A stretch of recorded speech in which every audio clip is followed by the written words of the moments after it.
je fais l'effort ce soir. Hein. Alors, métro, boulot, dodo. Voilà ce que je voulais quitter. Pour assouvir mes envies d'exploration, de terrain et de sueur dans les chaussettes, je me suis donc engagé auprès de l'Institut polaire français en tant qu'électronicien logicien pour un voyage d'affaires pas comme les autres. Une mission scientifique d'1 an sur un des îlots les plus isolés du monde, l'île Amsterdam. Alors je vous laisse juger de l'isolement par vous-même. Là-bas, point de coffee shop ou d'attirante lumière rouge. Cette île est française et on y va ou bien pour pêcher, ou bien, comme moi, pour travailler sur la base de recherche qui accueille chaque année une vingtaine de motivés. Dans tout voyage d'affaires, les transports sont souvent fastidieux et éreintants. Mais il faut reconnaître qu'il est tout de même atypique de devoir se farcir 3 semaines de bateau avant d'arriver au bureau.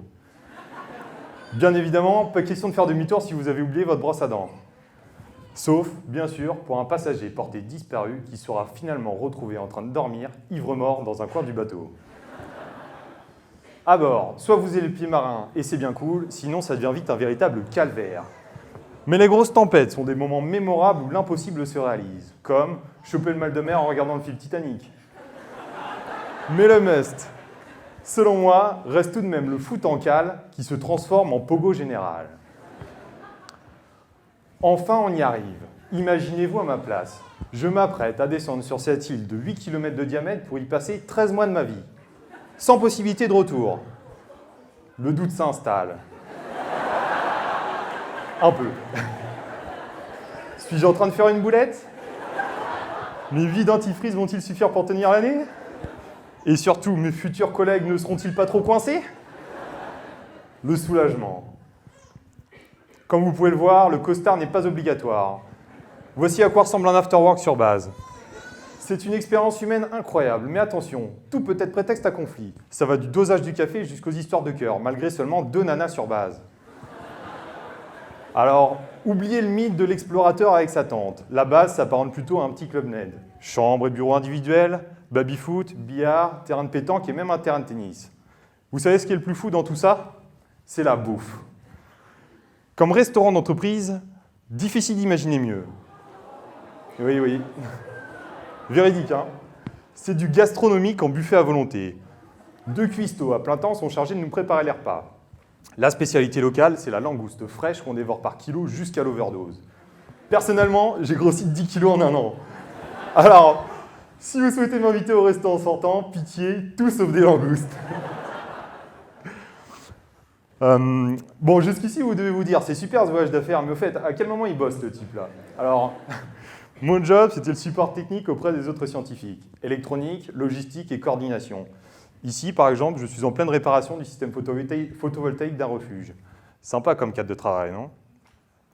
Là-bas, on oublie les 35 heures et les contraintes horaires fixes. Le temps prend une toute autre dimension. Mon planning est rythmé par les saisons de reproduction des espèces animales, le passage du bateau et les fréquents séjours en cabane. Ainsi, il devient difficile de distinguer le lundi du dimanche, vie privée et professionnelle, repos et travail. Nouvelle compétence validée en écologie. Avec l'ornithologue, nous parcourons l'île de fond en comble afin d'étudier les colonies d'albatros, manchots et otaries. Séance émotion devant ces formidables planeurs qui, contrairement à l'homme, restent fidèles aux mêmes partenaires sexuels durant toute leur vie. Alors que de mon ancien bureau, c'est à peine si je pouvais voir un bout de ciel, ici je passe mon temps sur le terrain. Durant une mission notamment, nous avons dû nous poster sur une plage durant 10 jours, du lever au coucher du soleil, afin de dénombrer tous les gorfous sauteurs sortant de l'eau pour rejoindre leur site de reproduction. Alors là, vaut mieux avoir un bon bouquin et surtout un excellent kawaii. Et voici nos amis les Poups. Ces bébés otaries au comportement joueur proche de celui du chiot sont de captivants sujets d'étude. Dormeurs, grimpeurs ou bacarreurs, les observer en train de faire leur pitrerie est un spectacle bien poilant. Ils se baladent librement sur base et peuvent même rentrer dans votre bureau si vous oubliez de fermer la porte.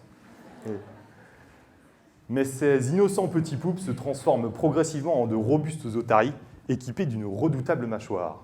Pour toute balade le long de la côte, la prudence est de rigueur et le bâton obligatoire. D'ailleurs, un collègue s'est fait violemment attaquer et a dû sacrifier sa main pour sauver ses bijoux de famille. Un accident de travail hors du commun. Le premier CHU étant à 1 semaine de bateau, la base dispose d'un médecin et d'un mini-hôpital pour les soins d'urgence. Nous sommes tous formés secouristes et on s'entraîne à suturer des poulets et poser des cathéters sur ses collègues. C'est ainsi qu'un matin, je me suis improvisé dentiste pour soigner le médecin qui s'était lui-même abîmé une dent. Foxtrot, Tango, 5, Zulu, Mike, FT5ZM, ça vous dit quelque chose? Ouais. Alors, c'est le nom de l'équipe internationale de radioamateurs qui a osé braver l'océan pour venir envoyer des ondes de chez nous. Rencontrer des Russes, Colombiens ou Tadjikistanais au milieu de l'océan Indien, c'est ce qu'on appelle une rencontre professionnelle insolite. Mais la cerise sur le gâteau fut pour moi l'inventaire écologique du minuscule îlot Saint-Paul, situé à 80 km de l'île Amsterdam. Un bateau de pêche nous y débarque avec 10 jours de vivres et nous découvrons avec émotion cet îlot chargé d'histoires funestes, notamment de vieilles tombes appartenant peut-être au tristement célèbre oublié de Saint-Paul qui furent abandonnées sur l'île.